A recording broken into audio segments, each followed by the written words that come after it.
Minha filha chegou em casa depois do tempo em família chorando e disse que a avó a trancou no carro porque ela estava envergonhando todo mundo. Ela ficou sentada lá por 3 horas e meia no calor enquanto eles comiam em um restaurante. Eu cancelei todos os pagamentos e registrei queixa e agora eles estão implorando.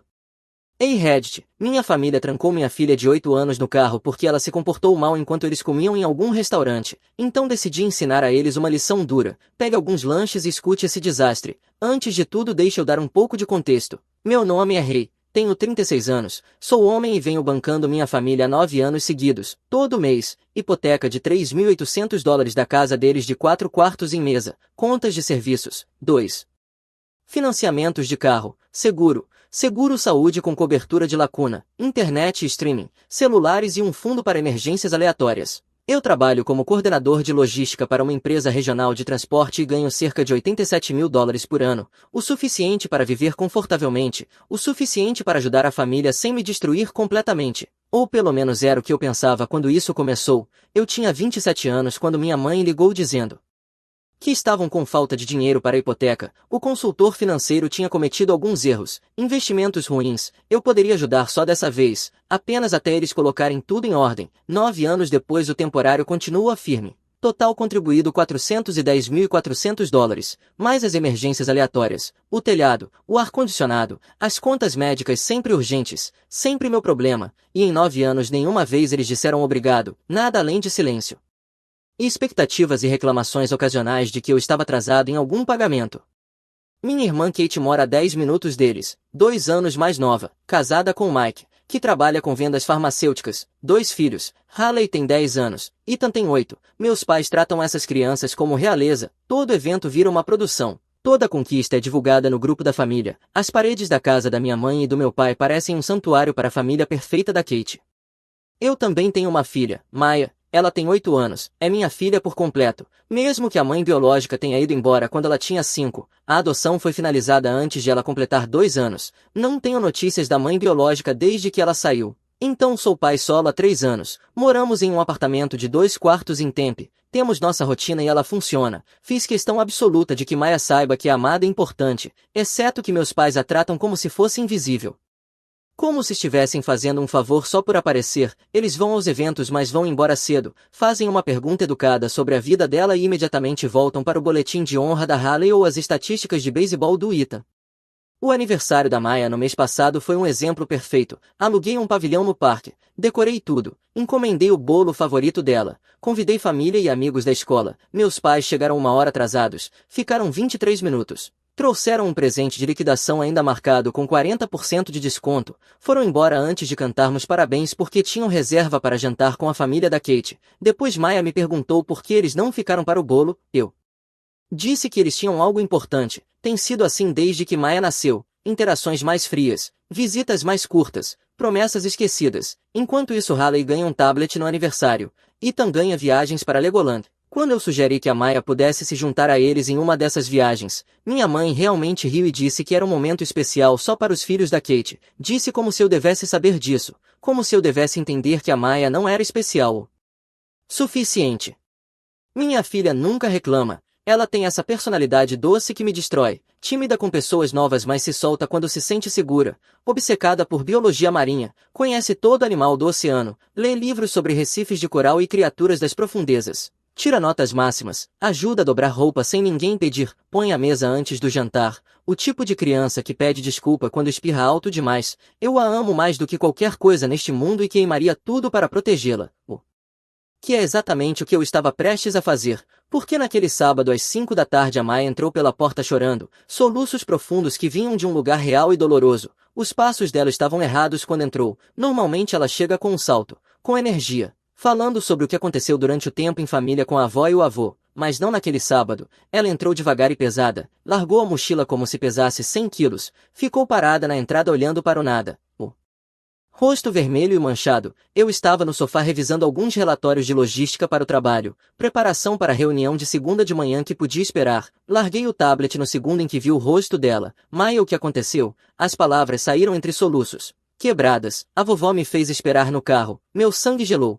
O que você quer dizer com esperar no carro? Ela disse que eu estava envergonhando eles. Maya limpou o rosto com as 2 mãos mas as lágrimas continuaram. Ela me Fez ficar sentada no carro por 3 horas e meia enquanto todo mundo comia no restaurante. Estava muito quente, pai. Eu não conseguia respirar direito. As janelas estavam fechadas porque ela disse que se eu abrisse o carro podia ser arrombado. Eu bebi toda a minha água na primeira hora. Eu estava com muita sede, calor e medo. 3 horas e meia em setembro em Phoenix, onde o interior de um carro vira um forno mesmo com o sol se pondo. O que você fez que envergonhou eles? Mantive a voz calma mais.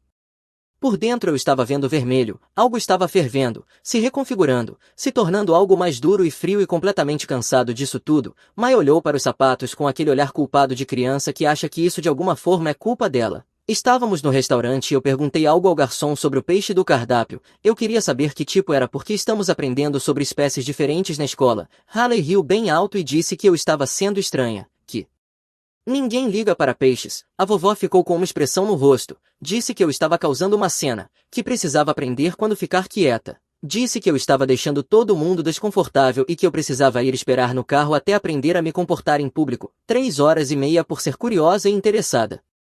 E exatamente o tipo de criança da qual qualquer pessoa decente teria orgulho. Eu a puxei para um abraço. Ela enterrou o rosto no meu ombro e chorou até minha camisa ficar encharcada. Eu a segurei e senti uma certeza absoluta sobre o que precisava acontecer a seguir. Vai se limpar um pouco, pequena, eu disse em voz baixa. Troca de roupa e coloca algo confortável. Vou pedir pizza para nós. Ela sentiu e foi para o quarto. Esperei até ouvir a porta dela se fechar. Então peguei minhas chaves, carteira e saí. O trajeto até a casa dos meus pais levou 17 minutos. Trânsito de sábado à noite na 202. Eles moram em um daqueles condomínios onde todas as casas parecem iguais. Casas bege do deserto com quintais de pedra e garagens para 2 carros. Paraíso de aposentados. O tipo de lugar que você consegue bancar quando seu filho paga todas as suas contas. Estacionei na rua. Na garagem estavam os 2 carros deles. O SUV da Kate também estava lá. Perfeito. A família inteira reunida para o costumeiro sábado à noite juntos. Subi até a porta da frente e girei a maçaneta. Destrancada como sempre. Entrei direto. Eles estavam na sala de estar, meu pai na poltrona assistindo golfe, minha mãe no sofá com o romance dela.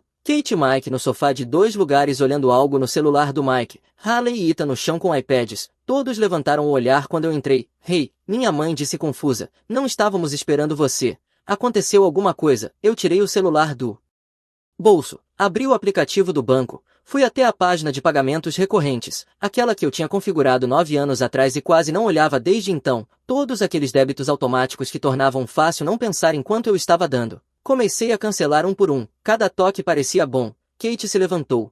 O que você está fazendo? Eu não respondi, apenas continuei tocando cancelar, confirmar, cancelar, confirmar. O celular do meu pai vibrou, depois o da minha mãe, os dois olhando as notificações ao mesmo tempo, os dois ficando pálidos enquanto liam as telas. Filho, a voz do meu pai tinha um tom duro agora. O que você está fazendo? Eu guardei o celular no bolso. Maia ficou sentada no carro de vocês por 3 horas e meia hoje no calor sem água porque fez uma pergunta sobre peixe. Silêncio. Minha mãe começou. Isso não foi bem assim. Eu olhei para Kate. Você estava lá. Me diga o que aconteceu. Kate fez aquela expressão defensiva e irritada. Maia estava sendo inapropriada. A mamãe teve que corrigir o comportamento dela trancando ela no carro. Ela não estava trancada. Minha mãe disse rápido. Ela escolheu esperar lá. Ela tem 8 anos. Ela estava sendo desrespeitosa. Kate acrescentou. A voz dela naquele tom que me fazia querer ir embora imediatamente. Ela estava se exibindo, fazendo tudo girar em torno dela. A Haley ficou envergonhada. Eu olhei para Haley encarando o iPad fingindo não ouvir nada disso.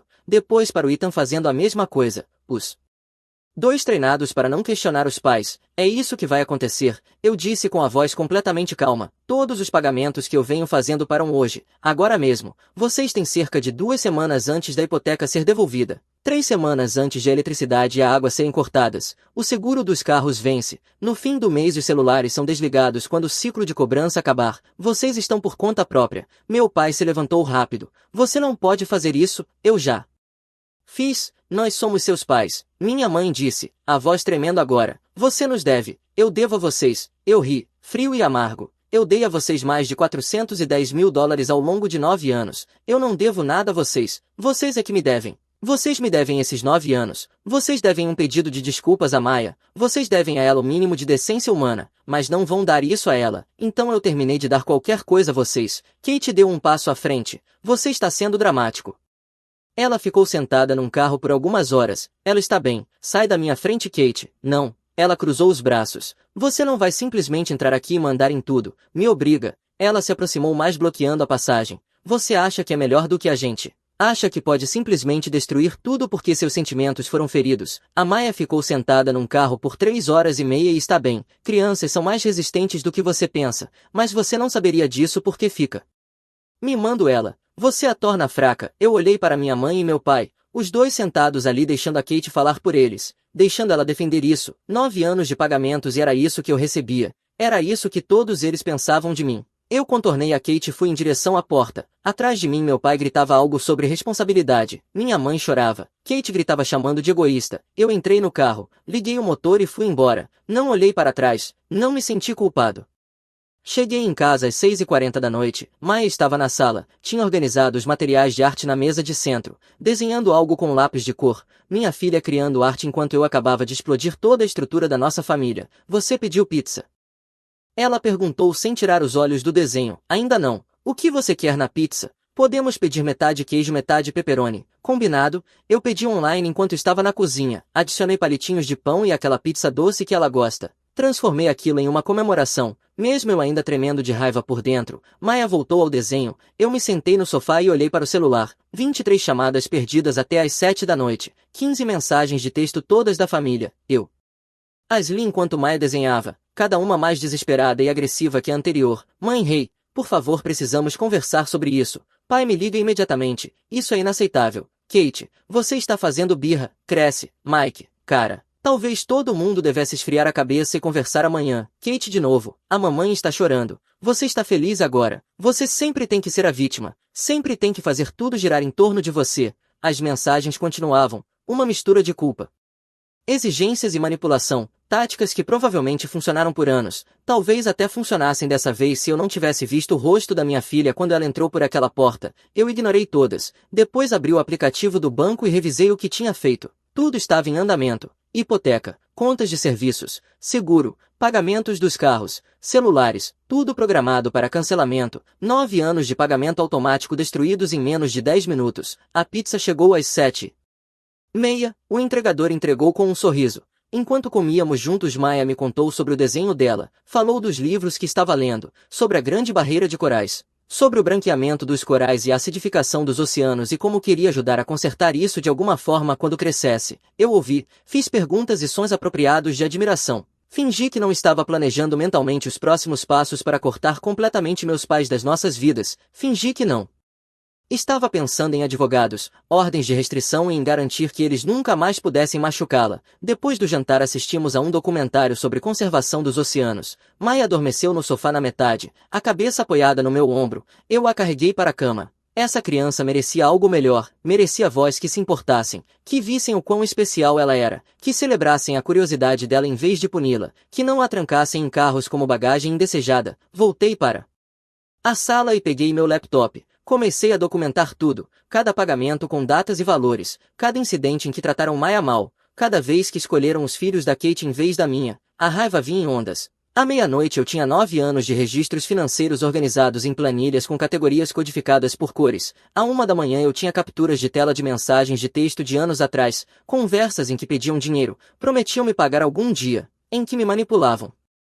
Com culpa para cobrir só mais uma coisa, eu tinha uma linha do tempo de incidentes que pintava um quadro muito claro de favoritismo e negligência emocional. O Natal em que o enfeite feito à mão da Maya acabou no lixo. O verão em que levaram Halle e Ethan para a Disney e disseram não quando perguntei se Maya podia ir junto. Padrão após padrão. Era o tipo de documentação que faria qualquer pessoa razoável dizer sim. Cortar contato era a decisão certa. O domingo de manhã chegou com mais mensagens.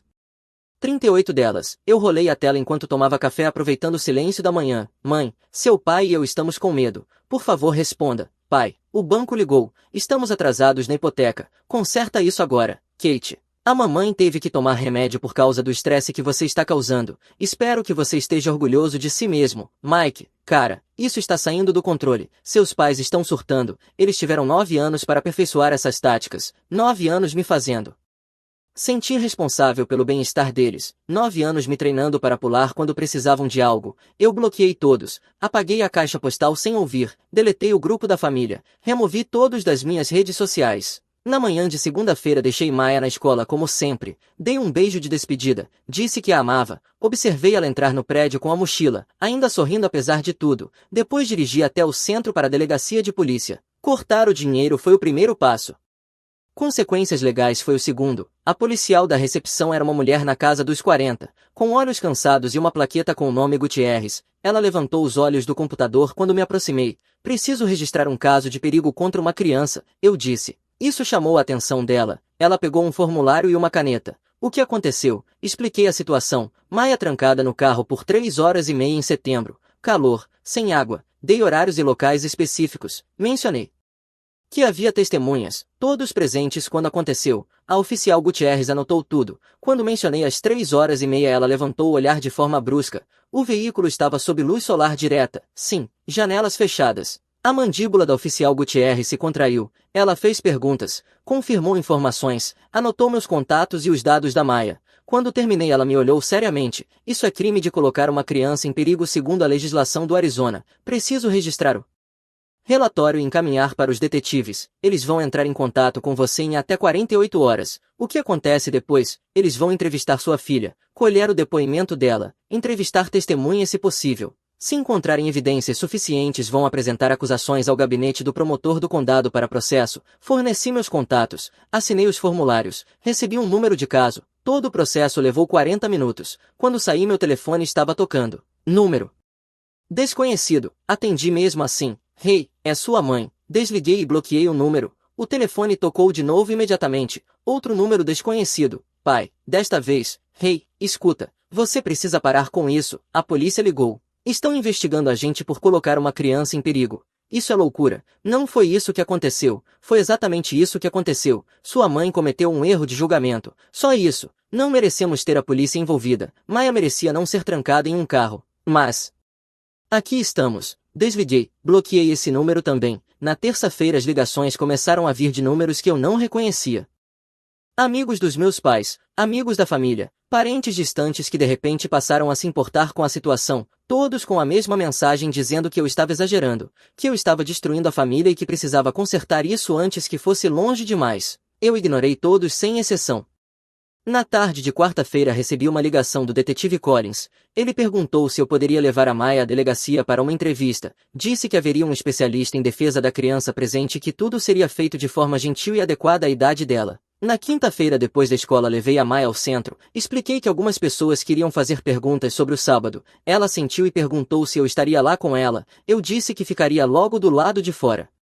A entrevista durou 45 minutos. Quando a Maia saiu, o especialista disse que ela foi muito bem, que o depoimento dela foi claro e consistente. O detetive Collins me acompanhou até o carro e disse que a história da minha filha correspondia exatamente ao meu relato, que ele estava recomendando acusações formais, que o promotor do condado tomaria a decisão final, mas que o caso era bastante direto. Minha mãe colocou uma criança em perigo por negligência grave. Eu assenti. Então Collins acrescentou que havia mais uma coisa que eu precisava saber. O serviço de proteção à criança estaria envolvido. Eles iriam querer entrevistar a mim e a minha filha para garantir que ela estivesse em um ambiente seguro. Ele disse que acreditava em mim, mas que eles precisavam verificar. Provavelmente visitariam minha casa, falariam com a escola dela e checariam referências. Pediu para eu não levar isso para o lado pessoal. Eu disse que não levaria. Ele me entregou o cartão dele e disse para eu ligar caso minha família tentasse entrar em contato comigo sobre isso, especialmente se tentassem me pressionar a retirar as acusações, porque isso configuraria intimidação de testemunha e seria acrescentado aos problemas deles. Na manhã de sexta-feira meus pais foram formalmente acusados. Eu sei disso porque a Kate ligou usando o telefone do Mike, gritando tão alto que precisei afastar o celular da orelha. Você fez a mamãe ser presa, a própria mãe. Você tem noção do que fez? Sua mãe trancou minha filha em um carro por 3 horas e meia. Foi só um erro. Então ela pode explicar isso a um juiz. Isso vai arruinar a vida dela. Ela pode ir para a cadeia rei. Cadeia. Ótimo. A Kate fez um som entre um grito e um soluço. Você é maligno. Você é realmente maligno. A Maia ficou naquele carro chorando, com medo, enquanto vocês comiam e riam. Mas eu sou o maligno. Claro, eu desliguei. Naquela tarde recebi um e-mail do meu pai com o assunto por favor leia. O e-mail era longo. Páginas de justificativas e explicações, dizendo que não queriam machucar a Maia, que foram só algumas horas, que as crianças de hoje são sensíveis demais, que eu estava arruinando a vida deles por nada, que eles já tinham pago $3.000 a um advogado, que eu precisava retirar as acusações, restaurar os pagamentos e consertar a bagunça que eu tinha criado. Em nenhum momento ele pediu desculpas. Pelo que fizeram com a Maia, eu bloqueei o endereço de e-mail dele. No sábado de manhã, uma semana depois de tudo ter começado, acordei e peguei o telefone por hábito. Nenhuma ligação, nenhuma mensagem, nenhum e-mail, silêncio total. Foi uma sensação incrível. 2 semanas depois o pagamento da hipoteca foi oficialmente devolvido. Eu sei disso porque recebi uma mensagem do meu primo encaminhando mensagens da Kate. Ela tinha enviado uma captura de tela da notificação do banco que meus pais receberam, chorando por atraso, taxas aplicadas e aviso de 30 dias antes do início do processo de execução. 3 dias depois disso os serviços deles foram cortados, energia, água e gás, tudo desligado. Eles tiveram que pagar depósitos e taxas de religação para reativar depósitos que não tinham porque nunca haviam criado um fundo de emergência, nunca precisaram de um quando o fundo de emergência deles era eu. O Daniel me contou isso no trabalho. A esposa dele faz trabalho voluntário com a minha mãe no grupo de teatro. Boatos circulam. É pesado, ele disse. Eles tiveram 9 anos para aprender a fazer um orçamento direito. Eu disse ponto justo. Daniel era um cara bom. Nunca julgava, só escutava e às vezes repassava atualizações. Na terceira semana o seguro dos carros venceu. Os 2 veículos ficaram sem seguro. Aparentemente meu pai não percebeu imediatamente e continuou dirigindo sem seguro por 4 dias até ser parado por uma lanterna traseira quebrada a caminho do trabalho na loja de ferragens. O policial verificou os dados. Não havia seguro ativo. Multa aplicada. $500 mais exigência obrigatória de SR22 por 3 anos. SR22 significava que ele teria que comprovar responsabilidade financeira ao Estado e que o valor do seguro triplicaria quando finalmente conseguisse cobertura novamente. O Daniel me contou que meu pai tentou argumentar com o policial, usou a carta de cidadão idoso, disse que não sabia que o seguro tinha vencido. O policial não se importou, regras são regras. Meu pai acabou tendo que ligar para Kate para buscá-lo porque não podia dirigir legalmente o carro até em casa e ainda teve que pagar $150 pelo reboque para retirar o veículo do pátio. Os celulares deles foram desligados. No 29º dia as ligações furiosas pararam. Saber que estavam sem telefone trouxe uma certa satisfação. Seus pais perderam a casa. O Daniel me disse um dia no fim de outubro. Estávamos em uma taqueria perto do escritório. Ótimo, eu disse. O Daniel arqueou a sobrancelha mas não pareceu surpreso. Isso é frio, cara. Eles trancaram minha filha de 8 anos em um carro por 3 horas e meia no calor de Fênix porque ela perguntou sobre peixes. Eles tiraram mais de $410.000 de mim e nunca disseram obrigado nenhuma vez. Então sim, ótimo. Espero que o apartamento para onde se mudarem tenha paredes finas como papel e vizinhos barulhentos. O Daniel assentiu devagar pensando a respeito. Quando você coloca assim, é justo. Foi isso que eu sempre apreciei no Daniel. Sem discursos sobre família ser tudo ou sangue ser mais espesso que água ou qualquer outra coisa que as pessoas dizem quando não entendem a situação completa. A execução hipotecária foi concluída em novembro, cerca de 90 dias desde o primeiro pagamento perdido até o leilão final. A casa estava fortemente hipotecada com empréstimos sobre o valor do imóvel para várias coisas. No segundo em que parei de pagar tudo desmoronou. Eles se mudaram para um pequeno apartamento em Scottsdale, um quarto, em um complexo que parecia ter sido construído em 1973 e nunca ter sido reformado desde então. Talvez 600 pés quadrados de carpete bege deprimente, tetos com textura de pipoca, o tipo de lugar onde estudantes universitários moram com 3 colegas de quarto ou pessoas idosas vão para morrer lentamente. Meus pais com 69 anos começando de novo em moradia de baixa renda porque nunca aprenderam a viver dentro dos próprios limites. O complexo de apartamentos também tinha má reputação. O Daniel mencionou que tinha morado lá por um curto período durante o divórcio. Disse que as paredes eram tão finas que dava para ouvir os vizinhos espirrando, que o estacionamento era arrombado com frequência, que o ar-condicionado mal funcionava no verão. Perfeito. Meu pai conseguiu um trabalho de meio período em uma loja de ferragens ganhando $13 por hora. Minha mãe começou a fazer entrada de dados de casa para uma empresa suspeita que provavelmente mal se qualificava como legal. Os dois trabalhando pela primeira vez em 9 anos. Aparentemente a Kate ajudou na mudança e reclamou o tempo todo, dizendo que eu deveria ter ajudado, que a culpa era minha. A ironia passou completamente despercebida por ela, que tinha assistido minha filha ser trancada em um carro e não disse nada. O Daniel me perguntou sobre isso durante um café numa manhã do início de dezembro. Estávamos na sala de descanso. Sua irmã anda dizendo para as pessoas que você é sem coração, que abandonou a família quando eles mais precisavam. Minha irmã pode dizer o que quiser. Eu parei de me importar com a opinião dela mais ou menos na mesma época em que ela sugeriu que minha filha não era realmente minha. As sobrancelhas do Daniel se ergueram. Ela disse isso. As palavras exatas foram: ela nem é realmente sua filha. Isso é doentio. Isso é a Kate. O Daniel balançou a cabeça. Você realmente não se importa com o que eles pensam, nem um pouco. E eu não me importava. Essa foi a parte surpreendente. 9 anos me importando demais. 9 anos tentando ser o bom filho. O irmão confiável. A pessoa com quem todos podiam contar. Parar foi fácil. Não me importar parecia liberdade. O processo criminal avançou ao longo de dezembro. Minha mãe contratou um advogado, um cara chamado Berton, especializado em defender réus primários. Ele tentou me ligar 2 vezes, deixou mensagens de voz que eu apaguei sem ouvir. Enviou um e-mail por meio do gabinete do promotor perguntando se eu estaria disposto a retirar as acusações. Disse que isso ajudaria o caso da cliente, que seria melhor para todos, inclusive para Maia. Se pudéssemos resolver isso de forma privada, eu liguei de volta. E disse para ele apagar meu número e parar de entrar em contato comigo, que algumas coisas exigem consequências oficiais e que a cliente dele deveria ter pensado nisso antes de trancar uma criança dentro de um veículo. Ele tentou argumentar. Começou a falar algo sobre reabilitação e sobre como antecedentes criminais afetam a vida de pessoas idosas. Eu desliguei. O promotor do condado ofereceu à minha mãe um acordo em meados de dezembro, se declarar culpada por colocar alguém em perigo de forma imprudente, uma contravenção de classe 1 em vez do crime de classe 6 originalmente acusado, 18 meses de liberdade condicional supervisionada, aulas obrigatórias de parentalidade, mesmo que ela provavelmente nunca mais ficasse sozinha com uma criança sem supervisão, 200 horas de serviço comunitário, um pedido de desculpas por escrito para Maia. Entregue por canais oficiais, uma ordem de restrição impedindo que ela ficasse sozinha com a Maia por no mínimo 3 anos. O advogado recomendou que ela aceitasse, evitasse o julgamento, assumisse a responsabilidade e seguisse em frente. Chegou até mim a informação de que minha mãe chorou por 2 dias antes de assinar. Eu não senti absolutamente nada. O Natal foi diferente este ano, o primeiro em 9 anos sem a reunião familiar obrigatória na casa dos meus pais, sem a troca de presentes constrangedor em que a Maia recebia itens genéricos de liquidação enquanto Harley e Ita abriam presentes caros. Em vez disso foi só eu e a Maia. Montamos uma árvore na sala, decoramos juntos com enfeites que escolhemos no Target, colocamos músicas de Natal, fizemos chocolate quente com mini marshmallows. Na manhã de Natal a Maia me acordou às 6 da manhã.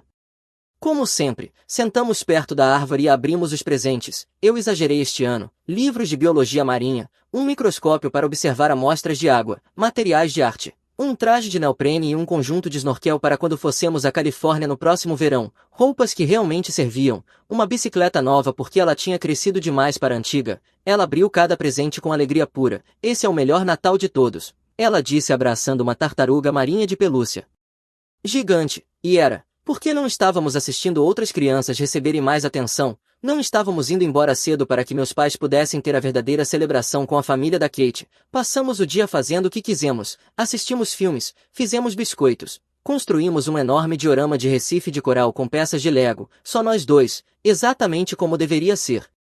3 dias depois do Natal recebi uma carta pelo correio, papel timbrado jurídico do advogado dos meus pais. Uma carta de cobrança afirmando que eu devia $410.400 em restituição por apoio financeiro que supostamente havia sido prometido, ameaçando entrar com um processo para exigir o reembolso. Levei a carta ao meu próprio advogado, um cara chamado Alex que minha empresa mantinha como consultor para disputas contratuais. Expliquei a situação, mostrei toda a documentação. Alex leu tudo, os registros bancários, as mensagens de texto, a ausência de qualquer acordo escrito ou nota promissória. Isso é lixo, ele disse jogando a carta sobre a mesa. Eles não têm caso nenhum, aquilo foram doações. Nenhum tribunal vai obrigar você a devolver doações sem um acordo por escrito, e com base na sua documentação nenhum acordo desse existe, então eu não preciso me preocupar com isso. Não, eu vou redigir uma resposta mandando eles irem catar coquinho, se eles realmente entrarem com o processo. O que não vão, a gente consegue a rejeição imediata. Eles só estão esperando que você entre em pânico e mande dinheiro.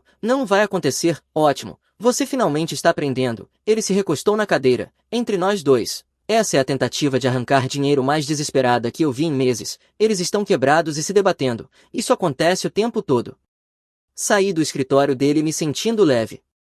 Janeiro trouxe notícias de que meus pais estavam passando dificuldades. Meu pai odiava o trabalho na loja de ferragens. O trabalho de entrada de dados da minha mãe mal pagava alguma coisa. A Kate tinha se oferecido para ajudar com algumas contas, mas não podia bancar muito. Não o suficiente para substituir o que eu vinha fornecendo. Você sabe que eles estão solicitando assistência, certo? O Daniel disse um dia. Assistência do governo. Vale alimentação e essas coisas. Eles passaram 9 anos vivendo da minha renda em vez de aprender a fazer orçamento direito. Eu disse, agora eles podem ver como é a pobreza de verdade. Duro. O que me surpreendeu foi o quanto eu me importei pouco. Eu esperava culpa. Esperava que alguma parte de mim se sentisse mal pela situação deles, que quisesse ajudar mesmo depois de tudo, mas não havia simpatia, nenhuma vontade de resolver os problemas deles, apenas indiferença fria e uma certa satisfação por finalmente estarem enfrentando consequências. Fevereiro trouxe a data da audiência de sentença da minha mãe. Mesmo com o acordo, ela precisou comparecer diante de um juiz. O juiz aceitaria formalmente a confissão, imporia as condições e definiria os termos da liberdade condicional. Eu tirei o dia de folga do trabalho não para ir, mas para estar disponível se fosse necessário. Depois o promotor do condado me ligou dizendo que tudo tinha ocorrido sem problemas. Minha mãe se declarou culpada. O juiz aceitou o acordo. 18 meses de liberdade condicional. Aulas de parentalidade todas as terças à noite, serviço comunitário nos fins de semana, pedido de desculpas por escrito a ser entregue em até 30 dias. Ela chorou no tribunal. O promotor me contou, falou o quanto se arrependia, como amava a neta. Ela mencionou os 9 anos em que tratou minha filha como lixo. Não, apenas focou nesse único incidente, típico. O pedido de desculpas escrito chegou 3 semanas depois, 2 páginas escritas à mão, a caligrafia trêmula da minha mãe em papel de carta floral, estava cheio de desculpas e justificativas envoltas em um arrependimento morno. Desculpa porque as coisas saíram do controle, desculpa porque a situação escalou, desculpa porque eu me senti magoado, mas sem nunca dizer diretamente que estava errada, sem nunca reconhecer os anos de favoritismo. Eu li uma vez e arquivei na pasta com toda a outra documentação. A Maya nunca viu, ela não precisava dessa manipulação na vida dela. Março chegou com clima quente e céu limpo. Maya fez 9 anos. Tivemos uma festa em um parque de trampolins com os amigos da escola. Nenhuma família convidada. Só crianças pulando, rindo e comendo pizza. Foi perfeito. Em casa naquela noite depois que os amigos foram embora. Maya me perguntou algo enquanto limpávamos. Pai, a vovó e o vovô vão pedir desculpa algum dia. Eles mandaram uma carta. Eu disse com cuidado, mas não foi um pedido de desculpas de verdade. Ela pensou nisso enquanto jogava fora os pratos de papel. Tudo bem, eu acho que nem quero vê-los mesmo. Por quê? Porque eles são maus. Você sempre me diz que eu não preciso passar tempo com pessoas que me fazem sentir mal. Você está absolutamente certa, eu disse. Você não precisa ver ninguém que te faça sentir mal, inclusive eles. Ela sentiu satisfeita com a resposta e foi para o quarto brincar com os brinquedos novos. Fiquei na cozinha pensando em como a vida tinha ficado muito mais fácil sem o peso financeiro, sem a manipulação emocional. Aquele dinheiro que eu mandava para eles agora ia para o fundo universitário da Maya, para a poupança, para melhorias na qualidade de vida. Apartamento melhor em um bairro mais agradável, boa comida, viagens de fim de semana, experiências e memórias em vez de financiar a aposentadoria confortável de outra pessoa. Eu peguei aqueles $3.800 por mês e dei a Maya a infância que ela merecia.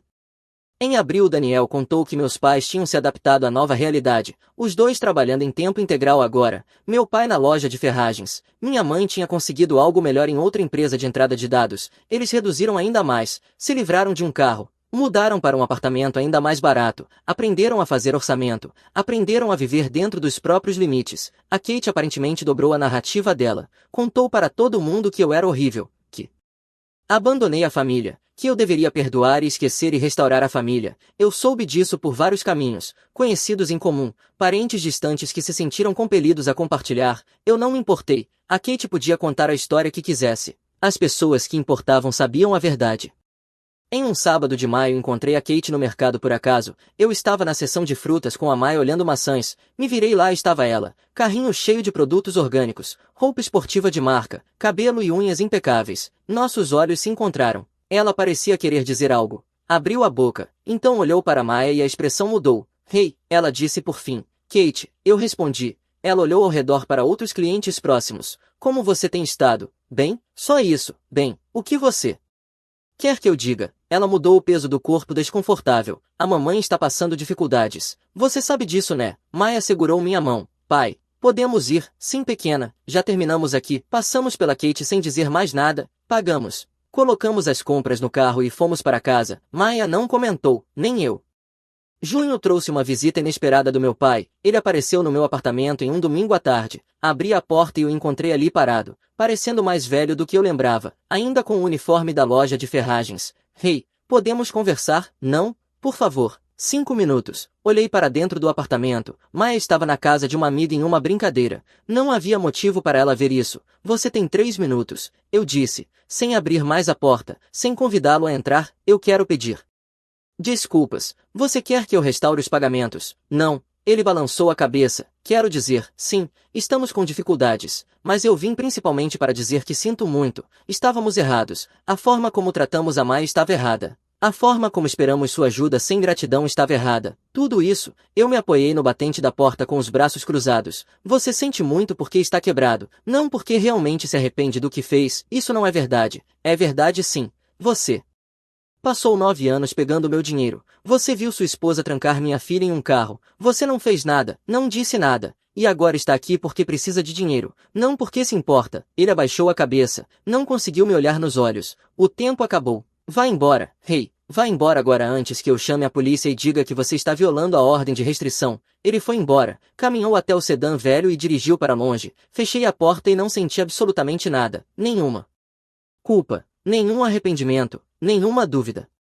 Agosto marcou quase um ano desde que tudo isso começou, 11 meses desde que entrei na casa dos meus pais e cancelei todos os pagamentos, 11 meses desde que escolhi minha filha em vez de pessoas que só me valorizavam pela minha conta bancária, a melhor decisão que já tomei. Comemoramos com uma viagem para San Diego, passamos 3 dias na praia e no aquário, Maia fez snorkel no oceano pela primeira vez, viu corais de verdade e peixes de verdade e saiu da água falando tão rápido que eu mal consegui entender. No último dia sentados na praia assistindo ao pôr do sol, ela se virou para mim e disse, pai, obrigado por ser o melhor pai de todos. Eu a puxei para um abraço. Obrigado por ser a melhor filha de todas. E foi isso, essa foi a história inteira. Eu cortei pessoas tóxicas que nos tratavam como lixo, apresentei queixa contra alguém que colocou minha filha em perigo, me afastei de uma vida inteira sendo usado, manipulado e desvalorizado, escolhi o autorrespeito. A Kate pode contar a história que quiser, meus pais podem bancar as vítimas para quem quiser ouvir, eu não me importo, eu tenho minha filha, eu tenho minha vida de volta, tenho meu dinheiro trabalhando para nós em vez de para eles, isso não é vingança, isso é saber o seu valor e se recusar a aceitar menos, e honestamente é a melhor coisa que eu já fiz. Se você gostou deste vídeo, por favor clique em se inscrever, isso realmente ajuda o canal e nos ajuda a trazer mais e melhores histórias. Obrigado.